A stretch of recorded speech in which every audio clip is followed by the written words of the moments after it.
দেখো আমি এই যেটা বলে ফেললে, আমি লাস্ট 3 দিন বাড়ি থেকে বেরোই। আমার শরীর ভালো ছিল না, সেটা একটা কারণ ছিল। এবং আমি বাবিনের প্রথম, অনেকে অনেক কিছু বলছে, বাবিনের প্রথম সিনেমা আমার সঙ্গে। বাবিন আমার থেকে 2 বছরের ছোট।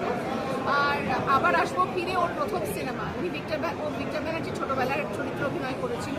ও আমার জীবনের এমন অনেক কিছুর সাক্ষী, যেটা বোধহয় আর কেউ নয়, মাত্র ওর চলে যাওয়াটা আমি জানি না রে, মানে আমি না ভালো নেই, এইটুকু আমি জানি। আর এইটুকু বলতে পারি, ন্যায় তো কোনোদিনই হয় না।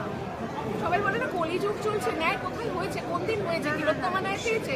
কোন দিন কোন ন্যায়ের মুখোমুখি আমরা হয়ে দাঁড়াতে পেরেছি? নাকি আমরা 2 দিন ধরে বলবো, তারপর ঠিক আবার ভুলে যাবো, আবার একটা নতুন খবর এসে জড়ো বাঁধবে, ভোট হবে, এই হবে সেই হবে, আমরা ভুলে যাবো, আবার আমরা বাঁচবার লড়াইয়ে মেতে উঠবো। কিন্তু যার চলে যাওয়া সে চলে গেল।